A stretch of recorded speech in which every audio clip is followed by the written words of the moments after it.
Hola, soy Ángela María Roldán Pérez y hoy quiero reflexionar sobre la relevancia del psicoanálisis en el mundo contemporáneo, una teoría que aunque nació hace más de un siglo, sigue interrogando las raíces más profundas del malestar humano.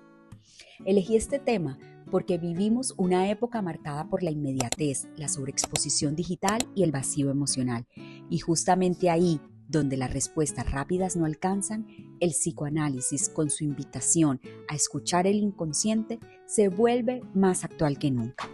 Freud afirmaba que el ser humano está determinado por fuerzas inconscientes que influyen en su comportamiento, en sus deseos y en sus conflictos. Entre ellas, una ocupa un lugar central, la sexualidad. Pero no hablamos de sexualidad solo en términos biológicos o genitales. Hablamos más bien de la energía pulsional que atraviesa toda nuestra vida psíquica, desde la infancia hasta la adultez. En su texto Tres ensayos para una teoría sexual, escrito en 1905, Freud nos mostró que el deseo no se limita a la reproducción, sino que se expresa en el juego, en la creatividad, en los vínculos y también en los síntomas.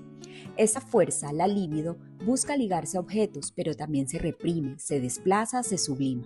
Autores posteriores como Donald Meltzer y Andrew Green ampliaron esta visión. Meltzer, de un lado, habló de los estados sexuales de la mente, donde la sexualidad no es solo un acto, sino una manera de estar en el mundo.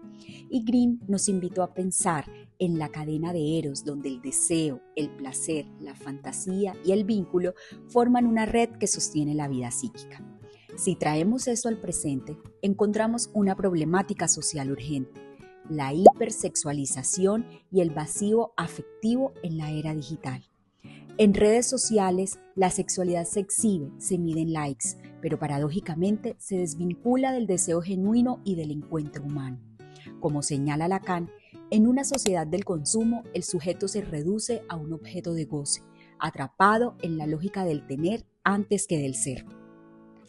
En la era del consumo de soluciones rápidas, el psicoanálisis nos ofrece una postura que no reduce la subjetividad a un conjunto de síntomas, sino que más bien busca comprender la trayectoria del sujeto en su particularidad y la ética de la intervención.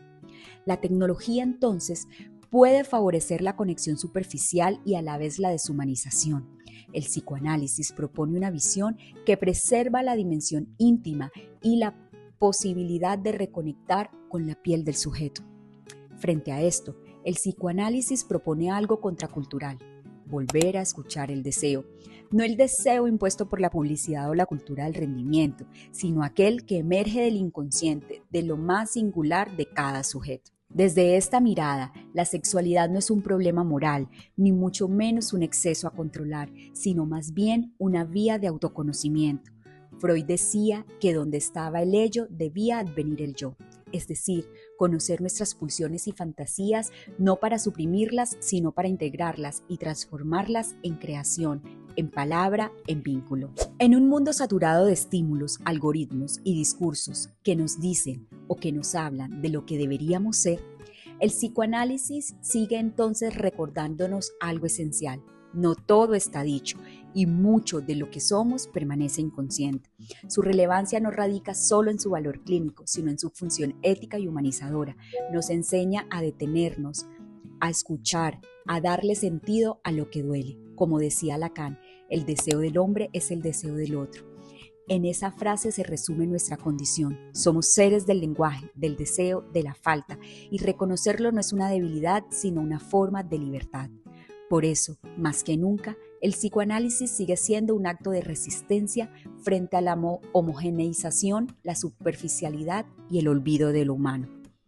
Mi postura es crítica y afín a la relevancia continua del psicoanálisis, no como una panacea, sino como una lente que ilumina la complejidad de la vida afectiva y sexual en un mundo de conexiones rápidas y a veces superficiales. Defiende entonces una ética analítica que no se queda en lo privado, sino que se comprometa con la comunidad.